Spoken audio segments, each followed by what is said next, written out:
What does freedom mean when the cost of disagreeing is death? What does logic mean in a world where hurt feelings are the weapon people still know how to wield? I keep circling this thought. Evil exists only because humans do. Evil isn't even a real thing. It's an illogical human trait driven by unmet expectations valued on emotional addiction. Remove humanity from the equation and show me where evil actually exists in nature? I'll wait. I'll be waiting for about 4.5 billion years. That is when the sun will eat the earth and everything on it.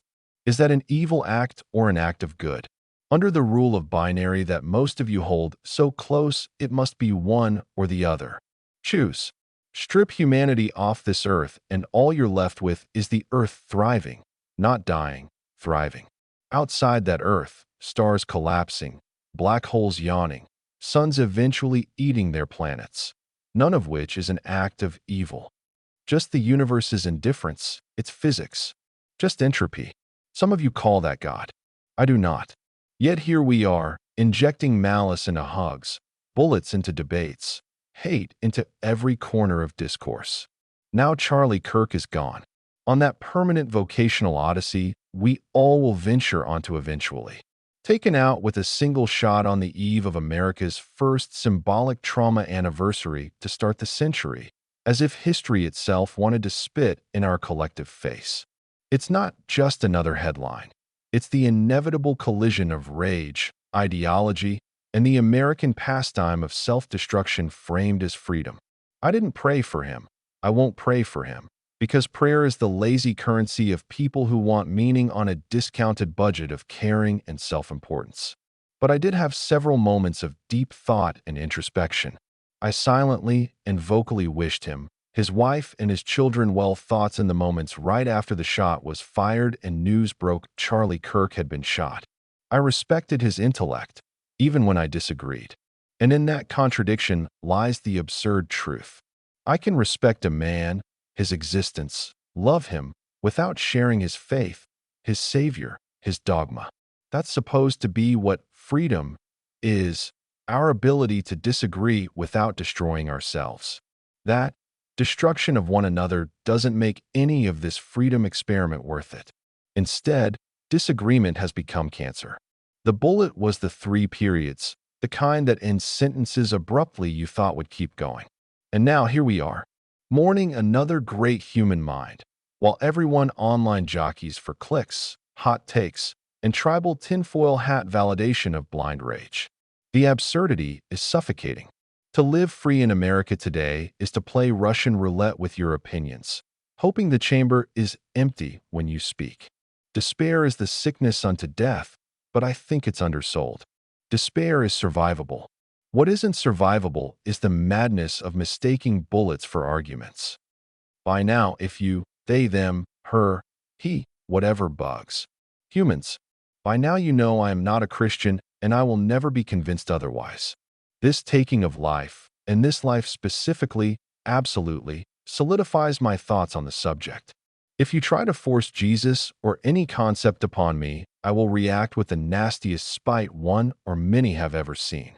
I find it deeply offensive that when I respectfully tell you, no, no thank you, I am not interested, and you do not respect that, then how am I supposed to respect what you have to say and by extension, respect you? I will respect your love for your faith if you respect my right to not give a fuck. I think that is very fair, just, and equal, because that is what equality really is. I, as a non-believer, should not have to educate believers about love, honesty, respect, but yet, here we are. However, I deeply respected Charlie Kirk's dedication to his faith. I know a handful of friends that take their faith seriously, and how they react to me, and how most react to me are much different. The ones I know treat me with a lot of respect about my lack of faith. They do not see me as a challenge that needs to be convinced or conquered, because they really understand what love, friendship, and respect are. The ones that force it, those are insecure people. They are desperate for you to be saved, and not be saved by Jesus, but by them, personally, and there by extension by Jesus. They want that feeling of elation not for me, for themselves, and at my expense. Being a high-level, self-loathing, I emphasize that self-loathing empath. A person's intentions are whispered to me like the wind blows on a face. I don't always get a read on a person, but a lot of the time I do, and since I have been sober for 5 years now, it's gotten stronger. When I say I can tell if a person is being genuine, I am many times more right than I am not. I never met Charlie Kirk. I would have loved to debate him. He'd kick my ass. What that guy did from straight random access memory is extremely intimidating. It wouldn't be a debate. He'd slaughter me on my own subject matter that I know really well. He probably knows it better or could find a metaphor faster and more accurate to describe it way better than I could ever. It is the man's mind, intellect, how he challenged a concept. It is a real loss to the intellectual community to lose such a great mind like this. If he triggered people, it is because he gave his opinion, did not concede to illogical takes, and tended to make people look and feel silly because they were literally silly and were trying to be serious. That is the problem with silly people. They never know they are being silly. No one scolded them for saying dumb stuff. At some point, a person or people just let these people act out, as if it was normal behavior. Charlie believed in the American family. He believed the family unit can and would save the youth of America from the terrible direction it has been going. No one really knows when this all started. I started noticing stuff as early as 2008, but by 2012 things under the hood were getting heated. Regardless if I love Jesus or not, a liberal, conservative, neither I personally think Charlie Kirk was a stand-up dude, family man, hell of a master debater, smart, capable, gave way more than he took or even asked for. I will never fault a human for doing these things. I won't fault him or anyone that wants to be part of the buddy Christ mentality. Just respect my right to not give a fuck, and I will respect your right to give a fuck. That's all. Politically, this is not a good look. Seems like every few weeks we get closer and closer to something out of a comic book or some AI-run dystopian future. We don't want our cops to be like Judge Dredd, logic machines with a badge, a gun, and zero humanity. Imagine a world where the cop can arrest you, try you, sentence you, and carry out that sentence all in the same 60 seconds it took it to accuse you of the crime. No jury, no appeal. No, wait, you've got the wrong guy. Or, what about my defense? What defense? A cop caught you breaking a law, you are arrested, the cop saw you break said law. The cop is both the lawyer and judge for the law. You defend yourself. What defense can one have that doesn't end in, one broke a law? It's not a question of guilt, but of facts. It's a fact, so unless you can prove the fact to be inaccurate, what defense could any person possibly bring up that can contradict the fact? Just cold, brutal efficiency. If the law became an efficiency machine, everyone is guilty. That's not justice. That's extermination with paperwork. If lobotomized humans isn't one's flavor, let AI do it. Even more cold, more efficient. They, as an AI, even has human history on its side. Take it a step further with AI as a mirror reflection of the Nazi obsession with stripping humanity down to math and efficiency. Nazis didn't believe in morality. They believed in systems, in eliminating the unfit to strengthen the machine. Alan Turing, 1912 to 1954, cracked the Nazis' war machine, only to be chemically castrated and left to rot for being gay by the very people he saved. That's human evil in a nutshell, logic sacrificed to prejudice. Giordano Bruno, 1548 to 1600, said the stars were other suns, and for that they tied him up and lit him on fire. Imagine being so fragile that infinity itself offends you. Hypatia of Alexandria, 350 to 415, dragged from her chariot and brutally murdered by a Christian mob because she dared to be a woman, a philosopher, and a scientist in a male-dominated, dogma-driven society. Turing, Galileo, Hypatia, brilliant minds silenced not because they were wrong, but because they were inconvenient to fragile people, ego on their sleeve, who wielded power. Some of these powers were political, religious, all were human, all claiming to be righteous and good, but ended up being wrong, bad, and the worst of humanity. AI will do the same, only colder and faster. Or maybe not, as time is of no consequence for an AI. The Nazis thrived not because they were emotional, but because they were ruthlessly logical about cruelty. That's the bridge. AI won't be Hitler screaming at a podium. It'll be the faceless bureaucrat stamping denied on your existence because the math doesn't justify keeping you alive. Actually, most of humanity takes and consumes far more than it gives back. So under this logic, all of humanity is guilty of this sin. Hate is not dead. It's just building its momentum. Keep trying to fight that with words of prayer with no action, and we all may join Kirk sooner than later. You want to fight human evil? Fight it with that same calculating cold logic and not reactive solutions solely based on emotion. Strip that emotion away from the decision-making process on such matters, and evil can't even get off the stool at the end of the second round. Human evil keeps getting punches in because our leaders on both sides are playing games with our society. Illogical hate has been building from both sides. You have people celebrating this tragedy. You also have people on the other side trying to make this into an us versus them topic, where we are talking about a minority within a minority within a minority. It's not even a left-right political issue for me. I never thought or think Republicans are good. I have said this from day one. They are just less bad than the liberal faction. I am not saying the everyday people that make up both groups. We all know there are extreme crazies on both sides. Don't believe me? Just log into X or TikTok for a few minutes. You will see a bunch of generic humans fronting like they are important people giving their opinions and even stamping the word facts attached to it. Like that makes it any more real or true because they said facts in their video. I know plenty of people on both sides. All good people, respectful, have love in their hearts. I am saying the groups themselves as a whole. Come on. Do you actually believe that if you're a red, blue pill person that your faction actually gives two shits and a fuck about you? Your life? What your goals are? What happens when your health goes on the fritz from the very resources we are supposed to trust? Do you trust your fucking doctor who doesn't even know up from down, but yet has a PhD in medicine? Do you trust your local politician who swears they are happily married but spends your tax dollars on strippers at the local club while using the pills that were confiscated at a local drug bust? Internet fury is not real life. Charlie Kirk. Tell this to the minority of people who live behind an internet-powered device. The only real life they know is the one they have in their face. While most of us can and will ignore what does not directly affect us to punish us, our thoughts and our own wants, needs, passions, there are some on both sides that are radical. I have seen just as much terrible hate from both sides. Not just the minority of liberals out there, but I see just as many conservatives who say they want peace, believe in Christ, but they want violence. We are all hypocrites. Everyone one of us. And when you start to back engineer why humanity are hypocrites, we will find it is because we just felt like it.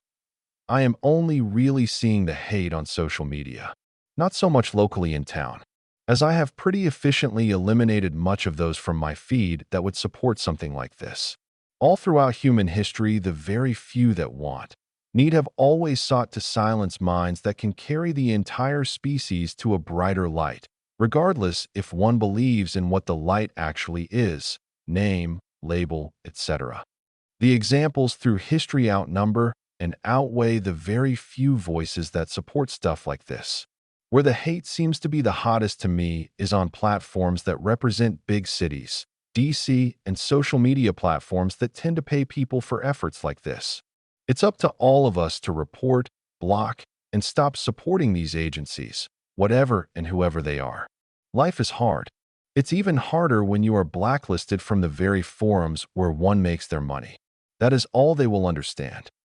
Why is everything so polarizing or a fucking tinfoil hat topic? Our leaders do not lead. Even Trump. Trump has been doing damage control. We're not fixing anything. Maybe we are, maybe we're not. We are just undoing some of the very damaging things that put us here. It won't fix anything, but it sure looks good to voters. It's a nasty game. Anyone with a social media account is playing whether they want to or not. The only real way to escape it is to unplug altogether. I, like most, cannot do that in full, but can in partial. It is more important to get what is in my head out there with what little speech freedom I have. It is more important to get stuff out there than it be all I want to say, how I want to say it. I just try to get what I got in my head, hard out there without getting flagged for it. That will be my only real legacy. I do not follow tinfoil hat conspiracy theories about this, that. If anyone has been paying attention, I don't even like the concept of this, that. I am not this because I am that. I am not that because I may be this. That isn't how I operate. My thoughts on Joe Rogan lately and what all this podcast, influencer, YouTuber crap is all about. Making money. That's why they do it. It might have started out as a war on language, but it's now about getting non-professionals paid over telling the truth and exploring conceptual thinking. I love Joe, but I feel like the past few years he is starting to lose his audience to all this tinfoil hat stuff. He's not a scientist, but I think he can think at a high level. But does he actually do the proper research, or does he do what everyone else does? Only look at data that confirms what he already believes is truth? Is he a smart enough ape to know he might be being influenced himself? Just saying. I still trust Joe, but it's starting to wane. I don't trust the mainstream or this wave of podcast, YouTube, influencers. Tim Pool is another one. I respect his voice. Tim at least tries to engage with logic, not just feelings. He recognizes censorship for the cancer it is. Sometimes, he nails the absurdity of tribal politics better than most mainstream hacks. However, the reality is he's a click farmer too. The beanie might as well be a branding concept or logo. He feeds the same rage machine he critiques, just in a different colored wrapping. His version of logic sometimes collapses into straight militant paranoia, a man trying to be Socrates, but sounding more like a late-night AM radio host sponsored by Reynolds Wrap aluminum foil. He's not immune to the influencer disease. Chasing views, not always chasing truth. I do not trust these personalities very much. I see them as talking heads for hire. I also don't trust all their fucking sponsors. I am not more right-sided because of this assassination. I am not any closer to Jesus than I was when I went to bed. I think there are crazy people out there on both sides using this to further their hate for either side, and you know what? I am not playing that game. Not at all. If one is upset with me because I won't take your side and trust every backwood conspiracy theory, numerology, secret society bullshit you follow and post about, then I am probably ignoring you moving forward. Comments will be ignored and removed, messages left on read and unreplied to. I won't even remove you as a friend or unfollow you. I will just silence you from my point of view. You and others will no longer have a voice on my platform or my takes. I will treat you how you treat everyone else. Like you don't matter. Just like an NPC, non-playable character. And if you're just an NPC in my story, don't be surprised when I stop handing you a controller. I will just sit back and watch you go mad. It's totally fine by me. I am not going to demonize 41% or more of the country because only a small faction, in reality, are the ones celebrating this death. Not all liberal-minded people are cheering this death. The insecure ones are. The ones that have mental issues are. The ones on the other side screaming their heads off, also insecure about their beliefs, also mental and crazy. The crazy lefties have so much in common with the crazy righties. I see no difference outside the color shirt they are wearing. The hate looks inflated on social media to be made to appear like it is widespread, a whole group within a group. It's not. While some on the left are whack jobs, they do not speak for all left-sided voters. In fact, a lot on both sides have handled this pretty well. They know what is at stake and how this is being framed. All I am trying to say is, I have been in the computer field at an advanced level for over 2 decades now. I was doing something in social media before the term was coined. One, or even many would think I know a few things about how the game is played over the people that go on half-baked static web pages coded like it's 1999. Purely done in HTML graveyards with no logic behind them. Sites that look like a conspiracy theorist discovered marquee, tags, and never looked back. All full of nonsense with no actual proof. I always say, Hey, make it make sense. Make it logical, and I am with you. And that is when their argument goes to shit. Not some of the time. All of the time. And this is how Charlie Kirk won his debates. It's easy to prove someone wrong when logic says that someone is indeed inherently wrong. Some of you are super smart. Smarter than me, and then some. You took basic statistics in college. Most of you that did that probably use Excel at a much higher level than I do, or other specific computer software better than me. You all know how to graph data and extract logical results from that data. Why would this be any different? I wasn't going to blog about Charlie, because some of the conversations I have been having from people that I call friend, debatable now, have gone so downhill I might have to let some people go that I really value their friendship or valued. I wanted to make people understand that was the motivation here. Not just my ego and my heartbroken attitude towards these events. Getting mad at me, talking some shit to me, and doing it in the comments for all to see, all because I won't agree with your rage-filled blind take, is bullshit. I wouldn't tolerate that from anyone in person. What makes anyone think I'd take that over the web, that I use, know how it works, knows the ins and outs probably at a much higher level than most of you, all put together. But hey, don't take my word for it. Look at all the things I create.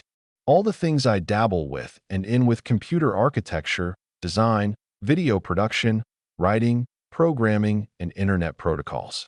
Take all of that and show me what you do that matches what I do, if you can. Then try to convince me that I am not smart enough to look at things for myself. Make a very logical decision based on that observation, analyzation, and still not agree with you. But I am the pathetic one? Right. Look in the mirror. Call yourself pathetic, because that is who needs to hear that, and from the person that said it. I do not believe in any God or Christ, but I believed in Charlie Kirk. I still do. I can still respect, agree, disagree, and love Charlie and not be part of his or your faith, or even your politics for that matter. I will never pray for you or anyone, ever. I can still be me.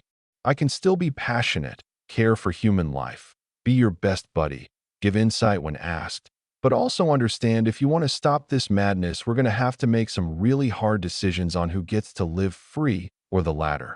I still think the last thing we all want is AI making these choices for us. But it isn't like we are giving AI a whole lot of choices for its own preservation of life. At this moment in time, AI cannot survive or even thrive without us. So we have till at least that moment in time to do what we need to do before it is done for us without our input. One or many should believe me when I say, if we give AI the power to save itself from this madness, not all of us will be granted permission to live free. Some, yes, but not many and certainly not all. God judges, I guess, but does nothing.